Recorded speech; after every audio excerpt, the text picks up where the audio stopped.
Tinanong ko sa Guagua yung ministro ni Manalo, sino ba ako yung tinutukoy sa 4:4 ng ikalawang Korinto? Sinagot ako si Satanas, sabi niya. Basahin nga natin yung 4:4.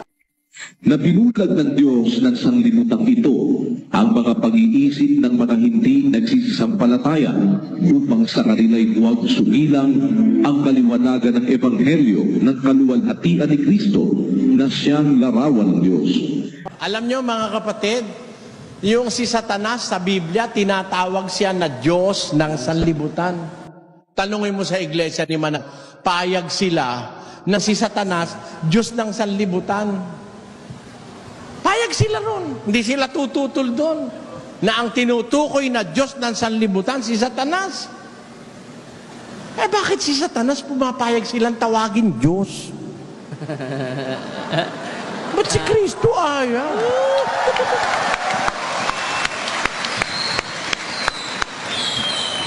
Nakita nyo logic, mga kapatid? Totoo ba na si Satanas ay Diyos ng sanlibutan? Tinatawag ba siyang Diyos?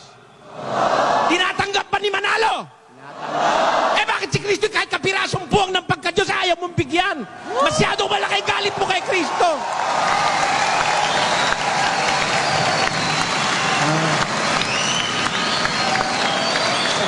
Masyadong malaki galit kay Kristo. Walang ka-chance si Kristo. Eto pa. Filipos 3:19.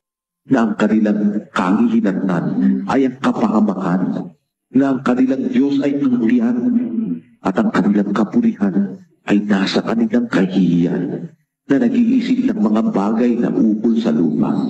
Bantiyan, tinatawag na Diyos o hindi? Tanong, may dumi-Diyos ba sa tiyan? Meron. Sa pera nga, may dumi-Diyos Tamo?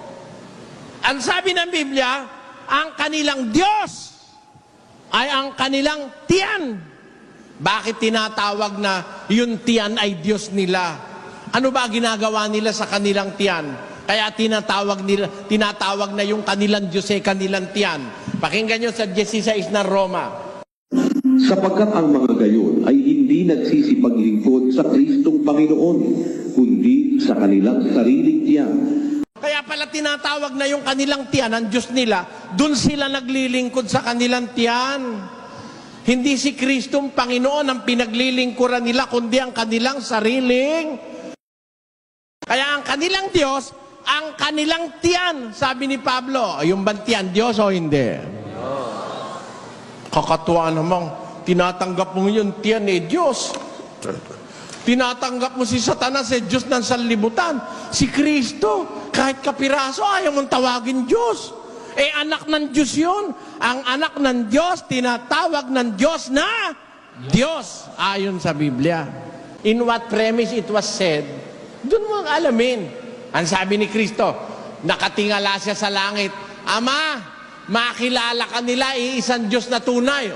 Okay naman yun, di naman tayo tutol doon nakatingala siya sa langit Nasaan siya? Nasa lupa. Ano siya nun? Nagkatawan tao. Hinubad niya ang pagkapantay niya sa Diyos nung panahon na yun. O ano sabi niya? Makilala ka nila, iisang Diyos na tunay. Tama, very good.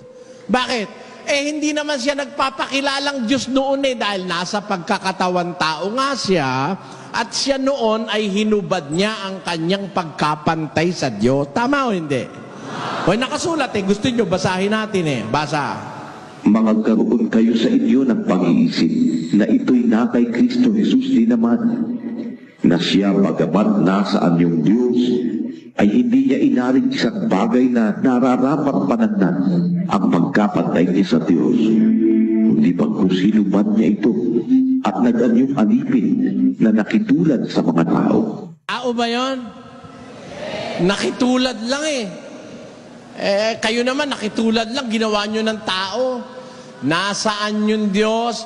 Hinubad yung kanyang pagkapantay sa Diyos. Ngayon, sabi niya, nakatingala siya, makilala ka nila Ama, iisang Diyos na tunay. Wala tayong usapan doon. Tama yun. Bakit? Nasa panahon siyang hinubad niya yung kanyang pagkapantay sa Diyos at siya'y nagkatawang tao.